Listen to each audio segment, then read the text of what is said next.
Bapak Ibu yang dikasihi Tuhan, Salam, salam sejahtera untuk kita semua. Puji Tuhan, kita berjumpa kembali dalam Sarapan Rohani Galang Ning Yang Ambian Base, Jumat 5 April 2024. Sebelum kita melakukan aktivitas dan pekerjaan kita pada pagi hari ini, marilah kita mendasari dengan firman Tuhan. Namun sebelumnya mari kita datang kepada Tuhan di dalam doa. Mari kita berdoa. Tuhan Allah Bapa kami yang ada di dalam kerajaan surga yang mulia, pada pagi hari yang indah ini Tuhan, kami datang menghadap hadirat-Mu yang kudus. Kami bersyukur atas pimpinan Tuhan. Semalam kami boleh lalui dengan baik, dan pada pagi hari ini kami dapat bangun ada dalam keadaan selamat. Bapa di surga, sebelum kami akan melakukan segala aktivitas dan kegiatan kami pada pagi hari ini, kami rindu untuk mendasari dengan mendengarkan akan kebenaran firman-Mu. Kami mohon biarlah kuasa Roh-Mu yang kudus memampukan kami untuk memahami akan firman-Mu. Terlebih lagi Tuhan, kami dapat melakukan di dalam kehidupan kami setiap hari.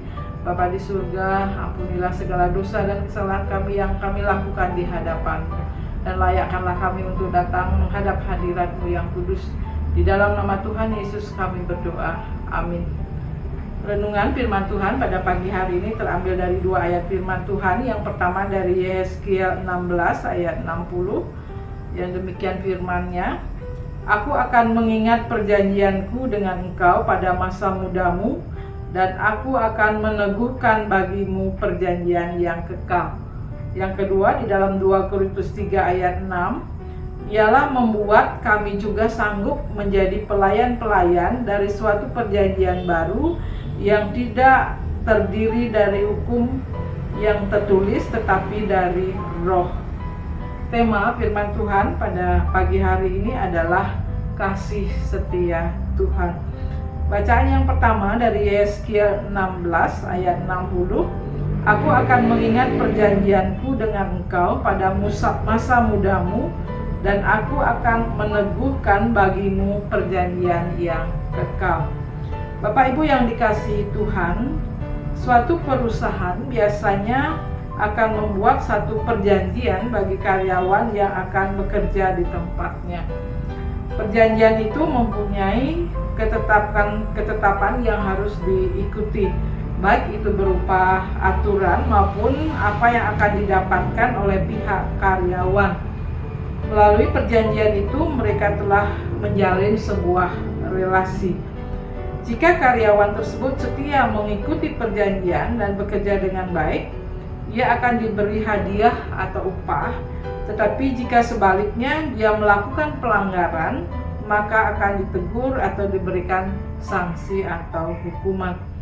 Dalam kitab Yehezkiel 16 ayat 60, kita melihat perjanjian Allah kepada umat-Nya. Allah memberikan sebuah ikatan perjanjian dengan bangsa Israel, dan Allah setia terhadap perjanjian itu. Dalam perjanjian Sinai, hukuman merupakan hasil yang harus diterima Israel tatkala mereka melakukan pemberontakan. Ketidakpatuhan mereka akan menuai penghukuman dalam bentuk didikan agar mereka bertobat dan berbalik kepada perintah Allah. Namun di balik hukuman, Allah menghendaki umat-Nya bertobat dan dipulihkan. Perjanjian ini bukan karena kebaikan umat, tetapi karena kemurahan Allah sendiri. Tuhan setia pada janjinya di tengah ketidaksetiaan umat-Nya. Janji Allah itu kekal. Allah mengingat akan setiap janji firman-Nya kepada umat-Nya. Penggenapan janji Allah bertujuan agar kita bisa bersyukur kepada Allah, agar kita dapat menyerukan nama-Nya, dan kita dapat bersaksi akan perbuatan ajaib Allah kepada orang lain. Karena itu Tuhan akan mengingat perjanjian-Nya dengan kita pada masa muda kita, dan Tuhan akan meneguhkan bagi kita perjanjian yang kekal. Firman ini mengajak kita untuk percaya dan bergantung sepenuhnya pada kasih setia Allah, bahkan dalam situasi sulit dalam hidup kita.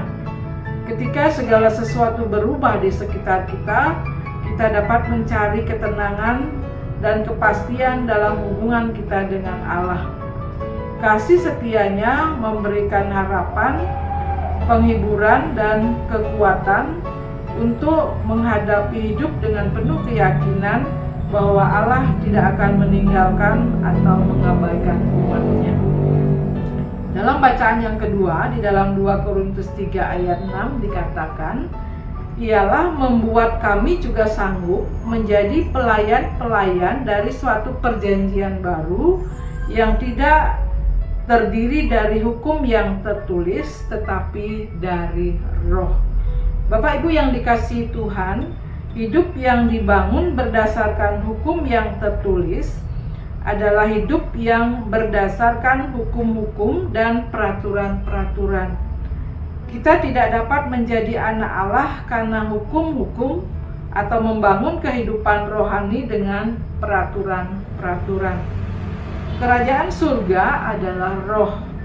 Untuk masuk dan bertumbuh sebagai anak-anak-Nya tidak tergantung kepada berbagai macam hukum dan peraturan, namun tentang bagaimana Roh Kudus menguasai hati kita dan hidup mengandalkan Tuhan. Hidup dalam persekutuan dengan Allah adalah hidup di dalam roh, bukan di dalam hukuman yang tertulis yang mengandalkan kekuatan manusia. Dalam 2 Korintus 3 ayat 5 dikatakan, dengan diri kami sendiri kami tidak sanggup untuk memperhitungkan sesuatu seolah-olah pekerjaan kami sendiri. Tidak, kesanggupan kami adalah pekerjaan Allah. Ialah membuat kami juga sanggup menjadi pelayan-pelayan dari suatu perjanjian baru yang tidak terdiri dari hukum yang tertulis, tetapi dari roh. Sebab hukum yang tertulis mematikan, tetapi roh menghidupkan. Orang yang percaya kepada Yesus Kristus adalah pelayan-pelayan dari suatu perjanjian baru. Kita melayani Tuhan karena menerima kasih karunia Allah. Kita melayani bukan karena kita sanggup, karena kita kuat, kita mempunyai talenta atau kepintaran kita sendiri. Jika kita sanggup melakukan apapun itu semua karena Tuhan yang mengerjakannya di dalam hidup kita. Kesanggupan kami adalah pekerjaan Allah. Hanya Tuhanlah yang menjadi sumber kemampuan kita. Ketika kita hidup mengandalkan Roh Kudus, Ia yang akan menyediakan kelimpahan kasih karunia. Kita akan dimampukan, dikuatkan, dan penuh dengan pengharapan. Amin.